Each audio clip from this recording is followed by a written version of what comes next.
Let's just jump right in with a profoundly simple yet totally striking statement. To learn is to grow, and to grow is to live. It's essentially an invitation, right? An invitation to see continuous active learning not just as some side hobby, but literally as the very essence of human existence. So today we're diving into this explainer on a deeply meditative poem titled Musings Growth Mindset. It's this absolutely beautiful exploration of what it actually means to be in a constant, unbroken state of forward motion. Which brings us right to the core question we all face at some point. What does it mean to truly be alive? I mean, is it just breathing and existing, or is it something much more intentional? Well, we're going to try to answer that by looking at the strict dualities our author uses to define a life well lived. Now, to really understand this mindset, we gotta meet the mind behind it. Meet Oluyemi Ola-David. She's a Nigerian thought leader who brings a super rich, multidimensional perspective to her writing, and she's deeply, deeply driven by a concern for global transformation. Professionally speaking, she focuses on generating solutions, influencing policy, and providing clarity. And honestly, that last word, clarity, is the real key here. She doesn't deal in vague, fluffy concepts. Her entire mindset is built on very precise, actionable states of being. But, before we get into the actual mechanics of her mindset, it's vital to see where she grounds all this drive.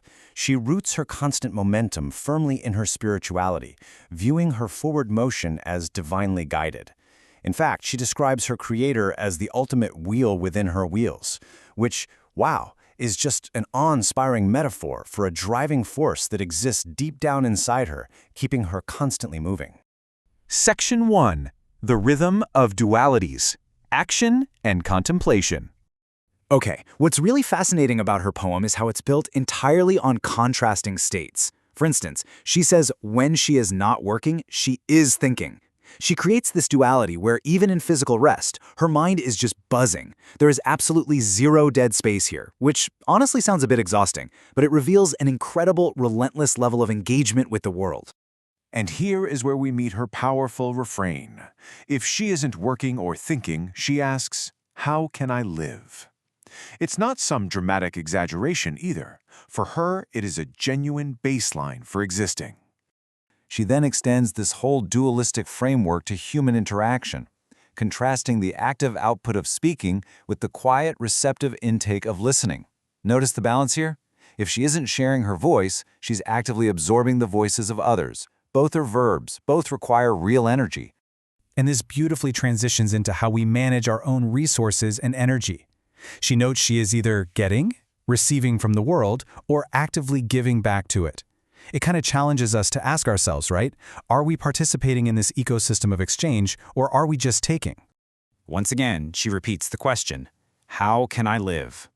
She's establishing this hypnotic, almost urgent rhythm here, emphasizing that existing without this active balance of intake and output, it's practically impossible for her.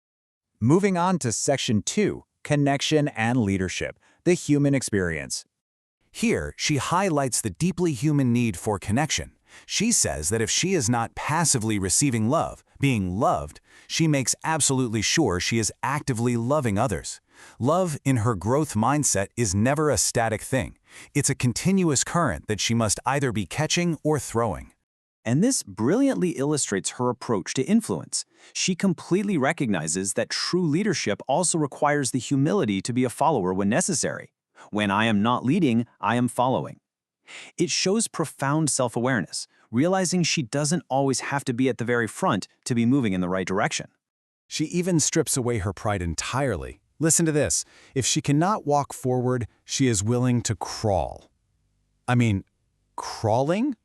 That is relentless dedication to progress. Speed doesn't matter to her, only the momentum does.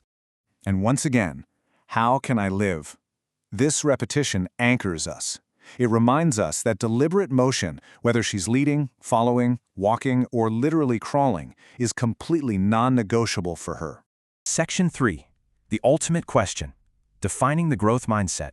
Notice this contrast she sets up. When I am not learned, I am learning. She flat out rejects being learned like as a completed static past tense state in favor of the active present. Actually, it's more like she never allows herself to say, okay, I know enough now. She even embraces the feeling of being empty. When I am not full, I am empty. And why? Well, because when she's empty, that emptiness creates the necessary fertile space to absorb brand new knowledge. Emptiness isn't a deficit to her, it's a huge opportunity. And all of this leads directly to her defining thesis: when I am not static, I am growing. Her entire concept of a growth mindset is simply the refusal to stand still. It is the conscious, deliberate rejection of a static existence. And for the final time, she asks, when I am not growing, how can I live? She leaves absolutely no doubt that to be completely still and unchanging is the literal antithesis of living. Tying this whole explainer together, this single thought summarizes her journey perfectly. To think is to lead, and to lead is to serve. Her contemplative thoughts directly fuel her active leadership, and her leadership is, ultimately, an act of service to everyone around her. Which brings us right back to the beginning. To learn is to grow, and to grow is to live. It's a continuous, unbroken loop. For Oloyumi Ola-David, this cycle of learning, doing, loving, and growing isn't just a philosophy, it is the absolute definition of a life well lived. So, as we wrap up and reflect on her highly structured musings, I want to leave you with this one thought to carry into your day. If living is indeed growing, what step will you choose to take to grow today? Think about it.